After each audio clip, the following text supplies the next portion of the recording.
ഈശോമിശിഹായ്ക്ക് സ്തുതിയായിരിക്കട്ടെ. ഫ്രാൻസിസ് പപ്പായുടെ അവിടുന്ന് നമ്മെ സ്നേഹിച്ചു എന്ന ചാക്രി ലേഖനത്തിൻ്റെ പഠന പരമ്പരയിലേക്ക് ഏവർക്കും സ്വാഗതം. ഇന്നലെ വരെ നമ്മൾ ഈ ചാക്രി ലേഖനത്തിൻ്റെ 1-ാം അധ്യായമാണ് ധ്യാനിച്ചിരുന്നത്. ഇന്ന് മുതൽ 2-ാം അധ്യായത്തിലേക്ക് നമ്മൾ പ്രവേശിക്കുകയാണ്. ഖണ്ഡിക 32 മുതൽ 38 വരെ.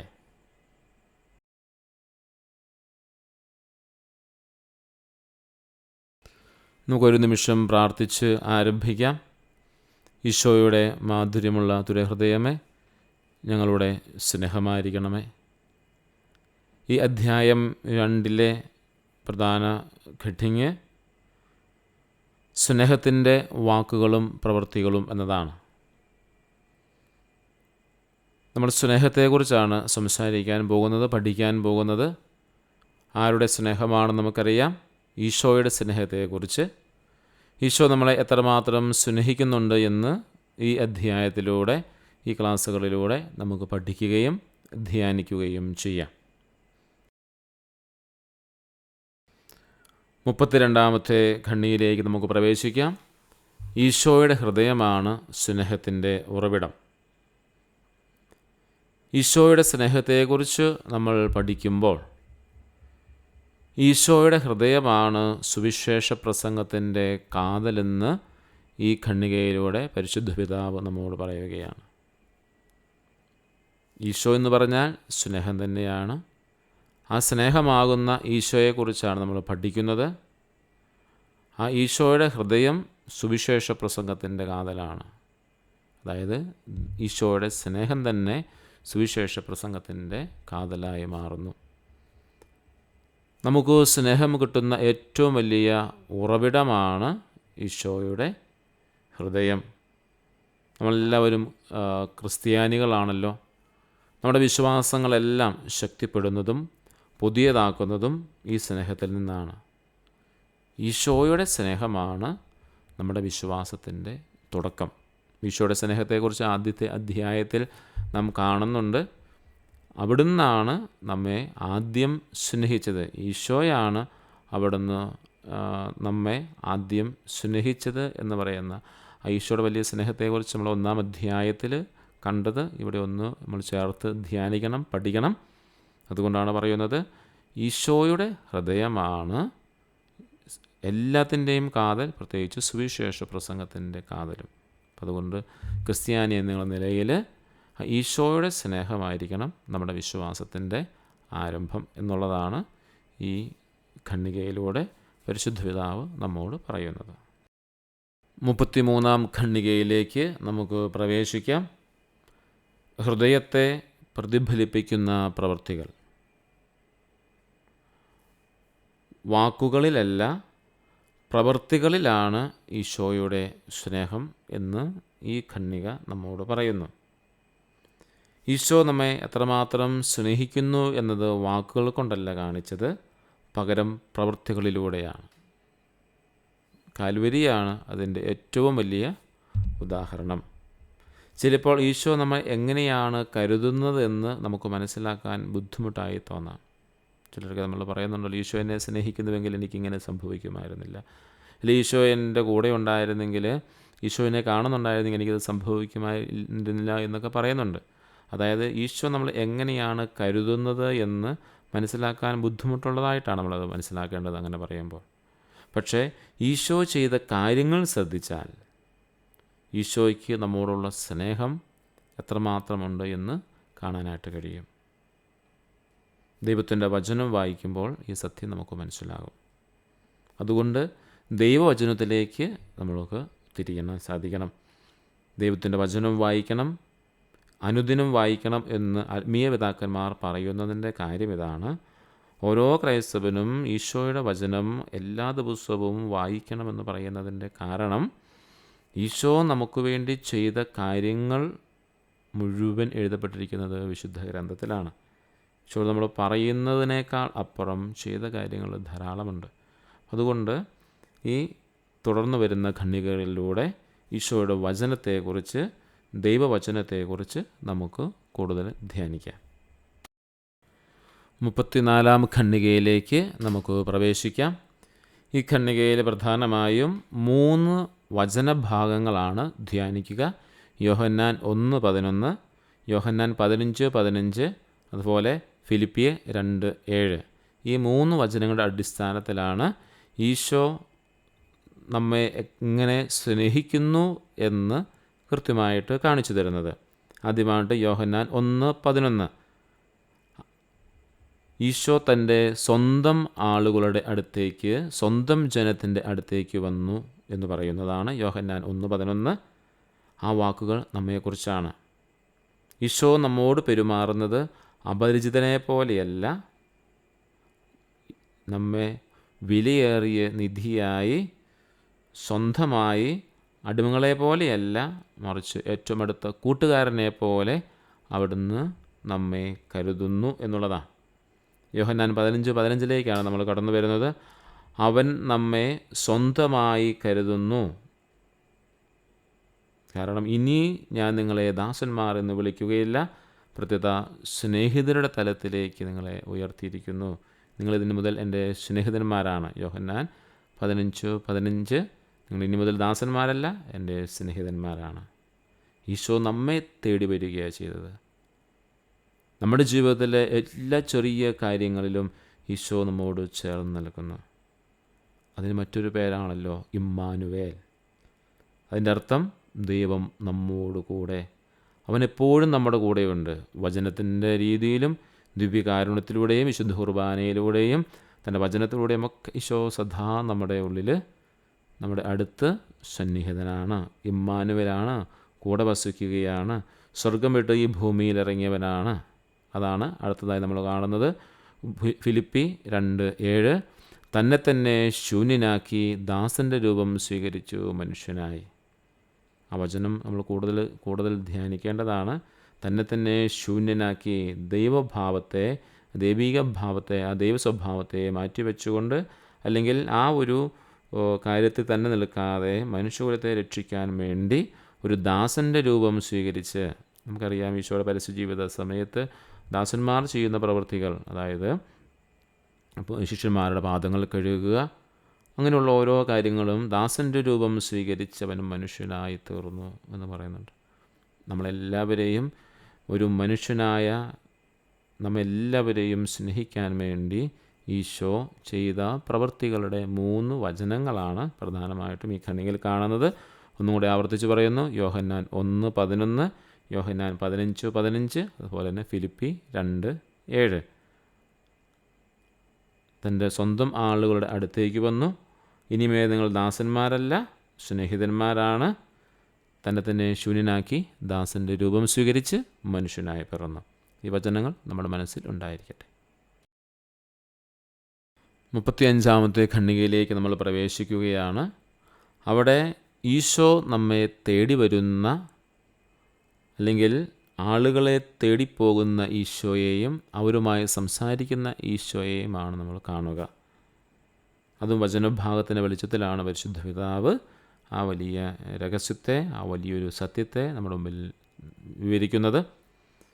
യോഹന്നാൻ്റെ സുവിശേഷം 4-ാം അധ്യായം 5 മുതൽ 7 വരെയുള്ള വാക്യങ്ങളിൽ സമറിയാക്കാരി സ്ത്രീയുമായി കിണറ്റിൻകരയിൽ വെച്ച് സംസാരിക്കുന്ന ഈശോയെ ആണ് അവിടെ അവതരിപ്പിക്കുന്നത്. ഈശോ അവളോട് സ്നേഹത്തോടെ സംസാരിച്ചു എന്നാണ് പറയുന്നത്. അവളുടെ ഹൃദയരഹസ്യങ്ങൾ വെളിപ്പെടുത്തിക്കൊണ്ട് അവളെ യഥാർത്ഥ ജീവജലത്തിലേക്ക്, ജീവൻ്റെ ഉറവയിലേക്ക് അവളെ കൂട്ടിക്കൊണ്ടുപോകുന്ന ഈശോ തേടിച്ചെന്ന് അവളെ ജീവജലത്തിൻ്റെ ഉറവയിലേക്ക്, ദൈവസ്നേഹത്തിൻ്റെ ഉറവയിലേക്ക് ചേർത്ത് നിർത്തുന്നതാണ് യോഹന്നാൻ 4:5-7 നമ്മൾ കാണുന്നത്. 2-ാമത്തെ വചനമെന്ന് പറയുന്നത് യോഹന്നാൻ 3-ാം അധ്യായം 1-2 വാക്യങ്ങളാണ്. നിക്കോദേമോസ് എന്നയാൾ രാത്രിയിൽ ഈശോയെ കാണാൻ ഭയത്തോടെ വന്നപ്പോൾ ഈശോ അയാളെ സ്വീകരിക്കുകയാണ്. ഈശോയെ കാണാൻ വന്നവനെ സ്വീകരിക്കുകയും സംസാരിക്കുകയും ചെയ്യുന്ന ദൈവത്തെയാണ് അവിടെ കാണുക. ഈശോ നമ്മെ തേടി വരിക മാത്രമല്ല, ഈശോയെ തേടി വരുന്നവരെ സ്വീകരിക്കുകയും ചെയ്യുന്ന, അവരോട് സംസാരിക്കാൻ തയ്യാറാകുന്ന ഒരു കാര്യമാണ് ഇന്നത്തെ യോഹന്നാൻ 3:1-2 വാക്യങ്ങളിൽ നമ്മൾ കാണുക. അതുപോലെ പാപിനിയായ സ്ത്രീയെ ഈശോയുടെ പാദങ്ങൾ കഴുകാൻ വന്നപ്പോൾ ഈശോ അവളെ തടഞ്ഞില്ല എന്നുള്ളതാണ്. ലൂക്ക 7:36-50. ഈശോയുടെ പാദങ്ങൾ കഴുകാൻ പാപിനിയായ സ്ത്രീ തുനിഞ്ഞപ്പോൾ മറ്റു പലരും പല വിധത്തിലുള്ള അപവാദങ്ങളും സംസാരങ്ങളും പറഞ്ഞപ്പോൾ ഈശോ അവളെ തടയാതെ ആ സ്നേഹത്തിൻ്റെ പ്രവൃത്തി ചെയ്യാൻ, ഈശോയിലുള്ള അവളുടെ സ്നേഹത്തിൻ്റെ പ്രവൃത്തി ചെയ്യാൻ ഈശോ ശാന്തനായി നിന്നു കൊടുത്തു എന്നതാണ്. അല്ലെങ്കിൽ അവളുടെ ആ പ്രവൃത്തിയെ, സ്നേഹപൂർവമായ പ്രവൃത്തിയെ ഈശോ അംഗീകരിച്ചു എന്നുള്ളതാണ്. ഇന്നലെ നമ്മൾ കണ്ടു, ദൈവത്തിൻ്റെ നീ എന്ന് പറയുന്നൊരു കാര്യം നമ്മൾ ഇന്നലെ കണ്ടിരുന്നു. ദൈവത്തിൻ്റെ നീ എന്ന് പറയുന്നത് എൻ്റെ കുറവുകളും കഴിവുകളും കൂടി എന്നെ കാണുന്ന ദൈവമാണ്, മനസ്സിലാക്കുന്ന ദൈവമാണ് നീ എന്ന് പറയുന്നത്. അപ്പം ഞാനാകുന്ന പാവനിയായ സ്ത്രീ ഈശോയുടെ പാദങ്ങൾ കഴുകുകയാണ്. അതാണ് ലൂക്കായുടെ സുവിശേഷം 7:36-50 നമ്മൾ കാണുക. വീണ്ടും വ്യഭിചാരത്തിൽ പിടിക്കപ്പെട്ട സ്ത്രീയോട് ഈശോ പറയുന്നത്, ഞാനും നിന്നെ വിധിക്കുന്നില്ല. കാരണം പാപികളെ തേടി വന്നവനാണ്, അവരെ രക്ഷിക്കാൻ വന്നവനാണ് ക്രിസ്തു. അപ്പോൾ ഒരു കാരണവശാലും പാപികളായവരെ വിധിക്കാനായിട്ട് ഈശോ സാധിക്കില്ല. രക്ഷിക്കാനായിട്ട് വന്നവനാണ്, രക്ഷകനാണ്. അതുകൊണ്ടാണ് എല്ലാവരും കുറ്റം ആരോപിച്ചപ്പോഴും ഈശോ അവളോട് ശാന്തമായി ഞാനും നിന്നെ വിധിക്കുന്നില്ല എന്ന് പറയുന്നത്. അത് യോഹന്നാന്റെ സുവിശേഷം 8-11 വാക്യമാണ്. യഹൂദ നിയമപ്രകാരം കല്ലെറിഞ്ഞു കൊല്ലുവാനായിട്ട് കൊണ്ടുവന്ന അവരോട് ഈശോ ചോദിക്കുന്നൊരു ചോദ്യമുണ്ട്. നിങ്ങളിൽ പാപം ചെയ്യാത്തവർ ആദ്യം കല്ലെറിയട്ടെ എന്ന് പറയുന്നുണ്ട്. ഈ കുറ്റം ആരോപിച്ചുകൊണ്ടിരുന്ന സമയത്തും ഈശോ നിലത്തെഴുതുകയായിരുന്നു എന്ന് പറയുന്നുണ്ട്. അതിനെല്ലാത്തിനും ഓരോ പ്രതീകാത്മകമായിട്ടാണ് നിൽക്കുന്നത്. നമ്മൾ കൂടുതൽ പിന്നീട് ധ്യാനിക്കാം. പക്ഷേ ഇതിവിടെ വാക്യം ഇതാണ്, ഞാനും നിന്നെ വിധിക്കുന്നില്ല എന്ന് പറയുന്ന, അതായത് കൂടെ നിർത്തുന്ന, തേടി വന്നവൻ വിധിച്ച് കുറ്റപ്പെടുത്തി മാറ്റി നിർത്തുകയില്ല. നമ്മുടെ ജീവിതത്തോട് ചോദിക്കേണ്ട കാര്യം ഇതാണ്. നമ്മുടെ കൂടെയുള്ളവരെ വിധിക്കാതെ, മാറ്റി നിർത്താതെ, അവരെ രക്ഷിക്കുന്നവരായി, സ്നേഹിക്കുന്നവരായി, അംഗീകരിക്കുന്നവരായി തീരുവാനായിട്ട് ഈശോ നമ്മോട് ആവശ്യപ്പെടുകയാണ്. ഈ തേടി വന്ന ഈശോ, നമ്മെ തേടി വന്ന ഈശോ നമ്മോടും അതുപോലെ തന്നെ ഇറങ്ങുവാനായിട്ട് ആവശ്യപ്പെടുകയും ചെയ്യുന്നുണ്ട്. അതുപോലെ തന്നെ വീണ്ടും നമ്മൾ കാണുന്നത് മർക്കോസിൻ്റെ സുവിശേഷം 10-51 വാക്യമാണ്. അന്ധനായ മനുഷ്യനോട് ഈശോ വളരെ ശാന്തമായി ചോദിച്ചു, നിനക്ക് ഞാൻ എന്തു ചെയ്യണമെന്നാണ് നീ ആഗ്രഹിക്കുന്നത്? ഏറ്റവും വലിയൊരു ചോദ്യമാണല്ലോ. നമ്മോട് വന്ന് ചോദിച്ചാൽ നമ്മളെന്ത് പറയും? വെറുതെ ഒന്ന് നമുക്ക് ധ്യാനിച്ചാലോ. അന്ധനായ മനുഷ്യനോട് ഈശോ ചോദിച്ചതുപോലെ ഈ ക്ലാസ് കേട്ടുകൊണ്ടിരിക്കുന്ന സമയത്ത്, അല്ലെങ്കിൽ കേട്ടതിന് ശേഷം ഇതൊന്ന് ധ്യാനിക്കുന്ന സമയത്ത് ഈശോ ഇപ്പോൾ എൻ്റെ മുമ്പിൽ വന്നിട്ട് ചോദിക്കുകയാണ്, നിനക്ക് ഞാൻ എന്ത് ചെയ്തു തരണമെന്നാണ് നീ ആഗ്രഹിക്കുന്നത് ചോദിച്ചാൽ നമുക്ക് എന്തൊക്കെ പറയാനായിട്ട് കാണും? ഒത്തിരി കാര്യങ്ങൾ പറയാണ്. കാരണം ഈ ലോകത്തിലെ കാഴ്ചകൾ കണ്ട് നടക്കുന്ന നമുക്ക്, ഒത്തിരി കാഴ്ചകൾ കണ്ടതുകൊണ്ട് നമുക്ക് ഒത്തിരി കാര്യങ്ങൾ ആവശ്യപ്പെടാനായിട്ടുണ്ട്. പക്ഷേ ഈ അന്ധനായ മനുഷ്യന് അവനാകെ ഒരു കാര്യമേ ഉണ്ടായിരുന്നുള്ളൂ, കാഴ്ച വീണ്ടും കിട്ടണമെന്നുള്ളത്. സത്യത്തിൽ ഈശോയുടെ തിരുഹൃദയത്തെക്കുറിച്ച് ധ്യാനിക്കുമ്പോൾ ഈശോയുടെ തിരുഹൃദയത്തിൻ്റെ സ്നേഹം മനസ്സിലാക്കുവാനുള്ള ഒരു കാഴ്ച കിട്ടണമേ എന്ന് നമുക്കും ഈശോയോട് ചോദിക്കാനായിട്ട് സാധിക്കണം. ഈശോയെ, നിൻ്റെ തിരുഹൃദയത്തിൻ്റെ മാധുര്യം, അവിടെയുള്ള എൻ്റെ സ്ഥാനം, അത് കാണുവാൻ, അത് കേൾക്കുവാൻ, അവിടെ വസിക്കുവാനായിട്ടുള്ള ഒരു കാഴ്ച, ഒരു അറിവ്, തിരിച്ചറിവ് എനിക്ക് നൽകണമെന്ന് പറയാനായിട്ട് സാധിക്കണം. ഈശോ ചോദിക്കുന്നൊരു ചോദ്യമാണ്, നിനക്ക് ഞാൻ എന്ത് ചെയ്യണമെന്നാണ് നീ ആഗ്രഹിക്കുന്നത്? മർക്കോസിൻ്റെ സുവിശേഷം 10:51. ഇതെല്ലാം നമുക്ക് കാണിച്ചു തരുന്നത്, ഈശോ നമുക്ക് കാണിച്ചു തരുന്ന ദൈവം നമ്മോട് എപ്പോഴും അടുത്ത് നിൽക്കുന്ന ഒരു ദൈവമാണ്. അവിടുന്ന് കരുണയുള്ള ദൈവമാണ്, സ്നേഹമുള്ള ഒരു ദൈവമാണ് എന്നുള്ളതാണ്. ഈ കണ്ട വചനങ്ങൾ മുഴുവൻ അതാണ് കാണിക്കുന്നത്.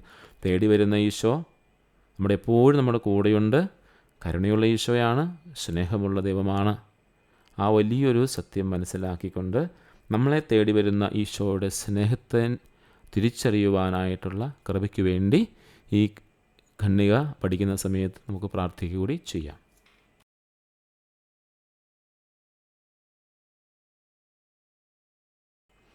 36-ാമത്തെ ഖണ്ഡികയിലേക്ക് നമുക്ക് പ്രവേശിക്കാം. സ്നേഹമുള്ള സ്പർശനങ്ങൾ എന്നുള്ളതാണ് ഈ ഒരു ഖണ്ഡികയുടെ ആ ഒരു വിഷയവുമായി ബന്ധപ്പെട്ട വചനങ്ങളാണ് നമ്മൾ കാണുക. ഈശോ ഒരാൾക്ക് രോഗം മാറ്റിക്കൊടുക്കുമ്പോൾ ദൂരെ നിന്ന് മാറ്റിക്കൊടുക്കാൻ ആഗ്രഹിച്ചില്ല. പകരം അവരെ സ്പർശിച്ച് അനുഗ്രഹിക്കുന്ന, രോഗം മാറ്റിക്കൊടുക്കുന്ന ഈശോയെ നമുക്ക് സുവിശേഷങ്ങളിൽ കാണാനായിട്ട് സാധിക്കും. ചില സന്ദർഭങ്ങളിൽ ദൂരെ നിന്നും അവനെ അനുഗ്രഹിക്കുന്നത് നമ്മൾ കാണുന്നുണ്ട്. എങ്കിൽ പോലും ഏറ്റവും കൂടുതലായിട്ട് നമ്മൾ കാണുന്നത് തൊട്ടടുത്ത് ചെന്ന് കൈനീട്ടി അവരെ സ്പർശിക്കുന്ന ഈശോയെ നമുക്ക് കാണാനായിട്ട് സാധിക്കും. മത്തായിയുടെ സുവിശേഷം 8-ാം അധ്യായം 3-ാമത്തെ വാക്യത്തിൽ ഈശോ കൈനീട്ടി സ്പർശിച്ച് അവന് സൗഖ്യം നൽകുകയാണ്. അവിടുന്ന് അവളുടെ കയ്യിൽ സ്പർശിച്ചു എന്ന് മത്തായിയുടെ സുവിശേഷം 8-ാം അധ്യായം 15-ാം വാക്യത്തിൽ കാണുന്നുണ്ട്. ബാലികയെ എഴുന്നേൽക്കുക എന്ന് പറഞ്ഞുകൊണ്ട് അവളെ സ്പർശിച്ച് എഴുന്നേൽപ്പിക്കുന്ന ഈശോയെ നമ്മൾ കാണുന്നുണ്ട്. അവിടുന്ന് അവരുടെ കണ്ണുകളിൽ സ്പർശിച്ചു, മത്തായിയുടെ സുവിശേഷം 9-ാം അധ്യായം 29-ാം വാക്യം. അതുകൊണ്ട് ഓരോ മനുഷ്യനെയും സ്പർശിച്ചുകൊണ്ട് തന്നെ സൗഖ്യത്തിലേക്ക് തിരിച്ചു കൊണ്ടുവരുന്ന ദൈവം. ഈ സ്പർശിച്ചു എന്ന് പറയുമ്പോൾ നമ്മുടെ ദൈവം അങ്ങ് അകലെ നിൽക്കുന്നൊരു ദൈവമല്ല, ഒരമ്മയെപ്പോലെ നമ്മുടെ തൊട്ടടുത്ത് നമ്മുടെ കൂടെ ആയിരിക്കുന്നവനാണ് എന്നുള്ളതാണ്. ഈശോ നമ്മുടെ ഓരോരുത്തരെയും മനുഷ്യരുടെ ജീവിതത്തിൽ നിന്നും ദൂരെയാണെന്നാരും കരുതരുത് എന്ന് ഈശോ ആഗ്രഹിച്ചുകൊണ്ടാണ്. അതുകൊണ്ട് ചെവി കേൾക്കാൻ പറ്റാത്ത ഒരാളെ ഈശോ സൗഖ്യപ്പെടുത്തുന്നുണ്ട്. അന്ധൻ്റെ കണ്ണിൽ ചെളിയുണ്ടാക്കി പുരട്ടിയിട്ട് സൗഖ്യപ്പെടുത്തുന്നുണ്ട്. മർക്കോസിന് സുവിശേഷം 7-ാം അധ്യായം 33-ാം വാക്യത്തിൽ നമ്മളത് കാണുന്നുണ്ട്. ഈശോയ്ക്ക് നമ്മളെ എങ്ങനെ കരുതണമെന്ന് നന്നായിട്ടറിയാം. അതാണ് ഈ വചനമൊക്കെ പറയുന്നത്. ഒരമ്മയ്ക്കറിയാം തന്നെ മകളെ എങ്ങനെയാണ് കരുതേണ്ടത്. അതുപോലെ തന്നെ ദൈവത്തിനറിയാം, ഈശോയ്ക്കറിയാം നമ്മളെ ഓരോരുത്തരെയും എങ്ങനെയാണ് കരുതേണ്ടതെന്ന്. അതിന് കുറച്ച് വചനഭാഗങ്ങളാണ് കാണുന്നത്. മത്തായി 8:3, മത്തായി 8:15, മത്തായി 9:29, മർക്കോസ് 7:33. അതായത് ദൈവം നമ്മളെ വാക്കുകൾ കൊണ്ടല്ല സ്നേഹിക്കുന്നത്. നമ്മളെ കാണാനായി ഈശോ നമ്മുടെ അടുത്തേക്ക് വരുന്നു. തൻ്റെ അടുപ്പം കൊണ്ട്, തൻ്റെ സ്നേഹം കൊണ്ട്, അതിൻ്റെ ആർദ്രമായ തൻ്റെ സ്നേഹം കൊണ്ട് നമ്മുടെ അടുത്ത് വന്ന് അതിൻ്റെ ആ സ്നേഹത്തിൻ്റെ ആഴം നമ്മെ കാണിച്ചു തരികയും ചെയ്യുന്നു. ഈ ഖണ്ഡികയിലൂടെ ഈശോയുടെ സ്നേഹമുള്ള ആ സ്പർശനത്തെക്കുറിച്ച് ധ്യാനിച്ചുകൊണ്ട് നമ്മുടെ ജീവിതത്തിലേക്കും ഈശോയുടെ വലിയ സാന്നിധ്യം, ഒരമ്മയെപ്പോലെ കരുതുന്ന, എൻ്റെ എല്ലാ ആവശ്യങ്ങളും അറിയുന്ന ആ ഈശോയുടെ സ്നേഹ സാന്നിധ്യം അനുഭവിക്കുവാനായി പ്രാർത്ഥിച്ചുകൊണ്ട് ഈ ഖണ്ഡിക നമുക്ക് പഠിക്കാം. 37-ാമത്തെ ഖണ്ഡികയിലേക്ക് നമുക്ക് പ്രവേശിക്കാം. ഈശോയെ വിശ്വസിക്കുക, ഭയപ്പെടേണ്ട ആവശ്യമില്ല എന്നുള്ളതാണ്. നമ്മുടെ ജീവിതത്തിൽ മനുഷ്യരായതിനാൽ ബലഹീനതകളുണ്ടാവാം, തെറ്റുകൾ നമ്മൾ ചെയ്തിട്ടുണ്ടാകാം, അല്ലെങ്കിൽ ആരെങ്കിലും നമ്മെ വേദനിപ്പിച്ചിട്ടുണ്ടാവാം. അതുകൊണ്ട് മറ്റുള്ളവരെ വിശ്വസിക്കാൻ നമുക്ക് ബുദ്ധിമുട്ടായിരിക്കും.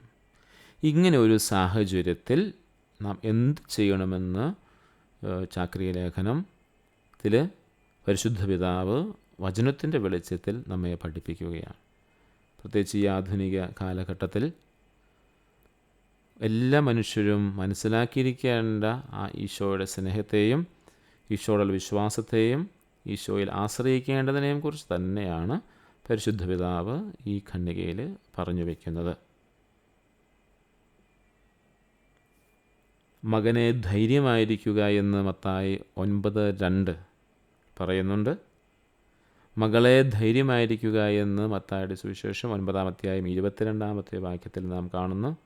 ഈശോ നമ്മുടെ കൂടെയെങ്കിൽ നമുക്ക് ഒന്നും നഷ്ടപ്പെടാനില്ല. നമ്മൾ ഭയപ്പെട്ടിരുന്ന,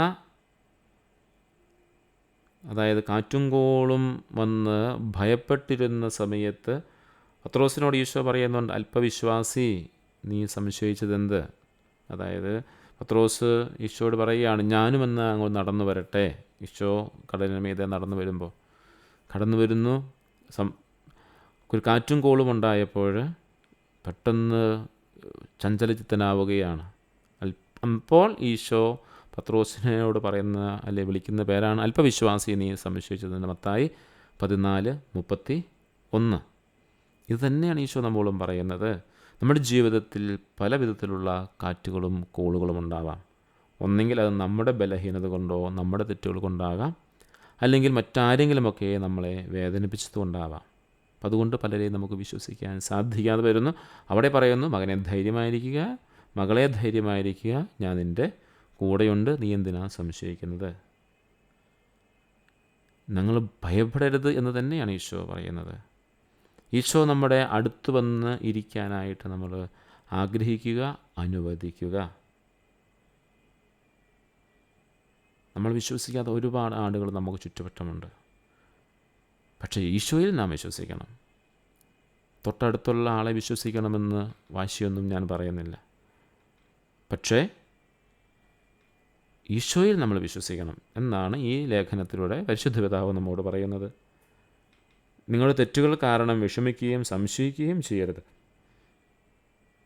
നമ്മുടെ ജീവിതത്തിൽ തെറ്റുകളും കുറ്റങ്ങളും ഒക്കെ ഉണ്ടാകും. ഒരു കുറ്റബോധത്തിലേക്ക് നമ്മൾ പോകരുത് എന്ന് പരിശുദ്ധ പിതാവ് നമ്മോട് പറയുകയാണ്.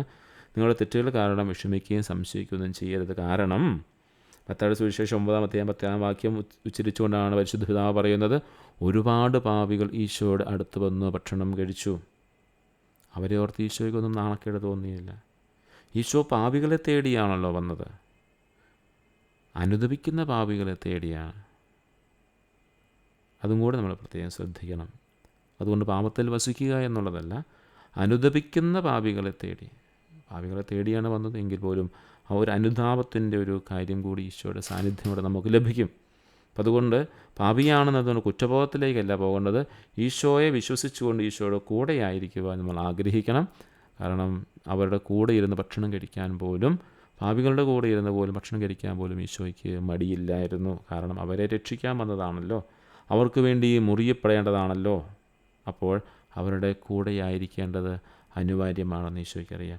അങ്ങനെയെങ്കിൽ എൻ്റെ ജീവിതത്തിലും എൻ്റെ മുറിവുകൾക്കും എൻ്റെ വേദനകൾക്കും ഇടയിൽ എൻ്റെ ഒപ്പം അല്ലെങ്കിൽ എനിക്ക് മുമ്പ് തന്നെ മുറിഞ്ഞവനായ ക്രിസ്തു എൻ്റെ കൂടെയുള്ളപ്പോൾ എൻ്റെ മുറിവുകളും എൻ്റെ വേദനകളുമൊക്കെ ഈശോയ്ക്ക് സൗഖ്യപ്പെടുത്താനായിട്ട് സാധിക്കും.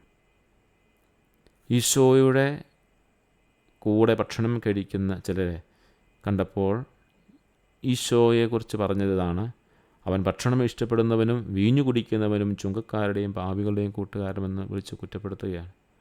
പാപികളോടും മോശമായ ആളുകളോടും ഈശോയ്ക്ക് അടുപ്പമുണ്ടായിരുന്നുകൊണ്ടാണ് ഫരിസേയർ ഈശോയെ വിമർശിച്ചത്. അപ്പോൾ ഈശോ മറുപടി പറഞ്ഞു, ബലിയല്ല കരുണയാണ് ഞാൻ ആഗ്രഹിക്കുന്നത്. ഒരു ആൾ കുറ്റവാളിയായിരിക്കുന്നത്, പാപിയായിരിക്കുന്നതൊക്കെ അയാളുടെ കുറ്റം കൊണ്ടോ അയാളുടെ സാഹചര്യങ്ങൾ കൊണ്ടോ ഒക്കെ ആയിപ്പോയിരുന്നിരിക്കാം. പക്ഷേ ഞാൻ അവരോട് കരുണ കാണിക്കാനായിട്ടാണ് ആഗ്രഹിക്കുന്നത്. മത്തായിയുടെ സുവിശേഷം 9-13 വാക്യം. അതുകൊണ്ട് പാപികളെ രക്ഷിക്കാൻ കടന്നു വന്നവൻ, അവർക്ക് വേണ്ടി ബലിയായി തീരാനായിട്ട് കടന്നു വന്നവൻ പറയുകയാണ്, ഞാനിവരെ രക്ഷിക്കാൻ വേണ്ടി വന്നതാണ്. അതുകൊണ്ട് നിങ്ങൾ ഭയപ്പെടരുത് മകനെ, ഭയപ്പെടരുത് മകളെ, ധൈര്യമായിരിക്കുക മകനെ, ധൈര്യമായിരിക്കുക മകളെ എന്ന് മത്തായിയുടെ സുവിശേഷം 9:2 മത്തായി 9:22 ഈശോ പറയുന്നു, ഞാൻ നിങ്ങളുടെ കൂടെയുണ്ട് എന്ന്. അപ്പോൾ അതുകൊണ്ട് നമുക്ക് വലിയൊരു പ്രത്യാശ നൽകുന്ന ഒരു ഖണ്ഡികയാണ്. നമ്മുടെ ജീവിതത്തിൽ കുറവുകളുണ്ടാവാം, നമ്മൾ ബന്ധപ്പെടുന്ന വ്യക്തികളുമായിട്ടുള്ള ജീവിതത്തിൽ കുറവുകളുണ്ടാവാം. പക്ഷെ അവിടെയെല്ലാം ഈശോയിൽ വിശ്വസിച്ചുകൊണ്ട്, ഈശോയിൽ ആശ്രയിച്ചുകൊണ്ട് നമ്മുടെ സ്നേഹജീവിതത്തെ മുന്നോട്ട് കൊണ്ടുപോകണമെന്ന് പരിശുദ്ധ പിതാവ് ഈ ചാക്രിക ലേഖനത്തിൻ്റെ 2-ാം അധ്യായത്തിലെ 37-ാം ഖണ്ഡികയിലൂടെ നമ്മെ പറഞ്ഞ് പഠിപ്പിക്കുന്നു. 38-ാം ഖണ്ഡികയിലേക്ക് നമുക്ക് പ്രവേശിക്കാം. ഈശോ നമ്മളെ കാത്തിരിക്കുന്നു. അതെ, നമ്മളെ സ്നേഹിക്കുന്ന, നമ്മുടെ ജീവിതത്തിലേക്ക് നമ്മെ തേടിയെത്തുന്ന, സ്പർശനത്തിലൂടെ പോലും സാമീപ്യം കൊണ്ട് നമുക്ക് അനുഗ്രഹങ്ങൾ തരുന്ന അല്ലെങ്കിൽ ആശ്വാസം നൽകുന്ന, ഭയപ്പെടുത്താതെ ധൈര്യപ്പെടുത്തുന്ന ആ ഈശോ നമ്മളെ കാത്തിരിക്കുകയും ചെയ്യുന്നുണ്ട് എന്നുള്ള വലിയൊരു സത്യം ഈ ചാക്രിക ലേഖനത്തിലൂടെ വിശുദ്ധ യോഹന്നാന്റെ സുവിശേഷം 14-ാം അധ്യായം 18-ാമത്തെ വാക്യം ഉച്ചരിച്ചുകൊണ്ട് പരിശുദ്ധ പിതാവ് പറയുകയാണ്, ഞാൻ നിങ്ങളെ അനാഥരായി വിടുകയില്ല, ഞാൻ നിങ്ങളുടെ അടുത്തേക്ക് വരും. ഈ ഒരു വചനം വലിയൊരു ആശ്വാസവും വലിയൊരു പ്രത്യാശയും നമ്മുടെ ജീവിതത്തിൽ വലിയ കൃപകളും അനുഗ്രഹങ്ങളും കൊണ്ടുവരുന്നതാണ്.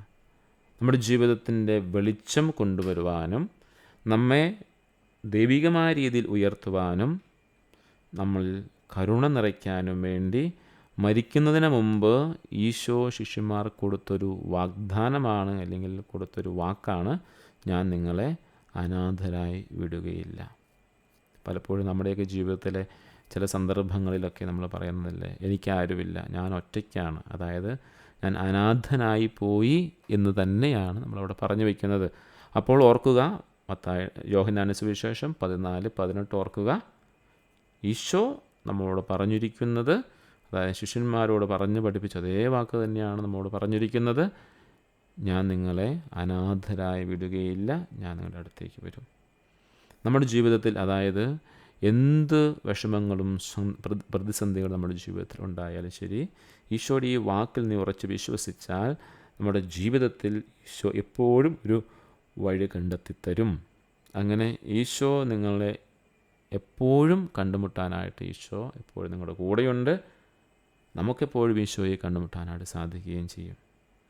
അപ്പോൾ ഈശോ നമ്മൾ എത്രമാത്രം സ്നേഹിക്കുന്നുവെന്ന് നമുക്ക് മനസ്സിലായി. അവൻ ഇമ്മാനുവേലാണ്, നമ്മുടെ കൂടെയുള്ളവനാണ്. നമ്മളെ സഹായിക്കാൻ അവൻ എപ്പോഴും നമ്മുടെ കൂടെയുണ്ട്. അത് വചനത്തിൻ്റെ വെളിച്ചത്തിൽ കൂടെയുണ്ട്, ദിവ്യകാരുണ്യത്തിലൂടെ കൂടെയുണ്ട്. അപ്പോൾ ആ ഈശോയുടെ സ്നേഹത്തെ, നമ്മെ കാത്തിരിക്കുന്ന ഈശോയുടെ സ്നേഹത്തെ നമ്മൾ മനസ്സിലാക്കിയാൽ മാത്രം മതി. അതുകൊണ്ട് ഈശോയിൽ നമുക്ക് വിശ്വസിക്കാം, ഈശോയുടെ സ്നേഹത്തിൽ നമുക്ക് ആഴപ്പെടുകയും ചെയ്യാം. യോഹന്നാന്റെ സുവിശേഷം 14-18 ഒന്നും കൂടെ ഓർത്തിരിക്കുക, ഞാൻ നിങ്ങളെ അനാഥരായി വിടുകയില്ല, എപ്പോഴും നിങ്ങളുടെ അടുത്തേക്ക് ഞാൻ വരും. ഇതാണ് ഈ വചന ഭാഗമാണ് ഈ രണ്ടാമത്തെ അധ്യായത്തിലെ 38-ാമത്തെ ഖണ്ഡികയിലൂടെ പരിശുദ്ധ പിതാവ് നമ്മോട് പറയുന്നത്. ഇന്നത്തെ ക്ലാസ്സുകൾ ഇവിടെ അവസാനിക്കുകയാണ്. നമുക്കിനി ചോദ്യോത്തരങ്ങളിലേക്ക് പ്രവേശിക്കുന്നതിന് മുമ്പ് ഒരു നിമിഷമൊന്ന് പ്രാർത്ഥിക്കാം. ഈശോയുടെ തിരുഹൃദയത്തിൻ്റെ വലിയ സ്നേഹം നമ്മെ കാത്തിരിക്കുന്നുവെന്നും നമ്മെ തേടി വരുന്നുവെന്നും നമ്മുടെ ജീവിതത്തിൻ്റെ എല്ലാ മേഖലകളിലും ധൈര്യം നൽകിക്കൊണ്ട് സ്നേഹമായി സ്പർശനമായി കൂടെയുള്ള ആ വലിയ ഈശോയുടെ തിരുഹൃദയത്തിൻ്റെ സ്നേഹത്തെ നമുക്ക് തിരിച്ചറിയാനായിട്ട് സാധിക്കട്ടെ. ആ വലിയ സ്നേഹം വചനങ്ങളിലൂടെ നമ്മളിന്ന് ധ്യാനിച്ചു. ആ വചനങ്ങൾ ഓരോന്നും നമുക്ക് പഠിക്കാം. നമുക്കൊരു നിമിഷം പ്രാർത്ഥിക്കാം. ഈശോയുടെ മാധുര്യമുള്ള തിരുഹൃദയമേ, എൻ്റെ സ്നേഹമായിരിക്കണമേ.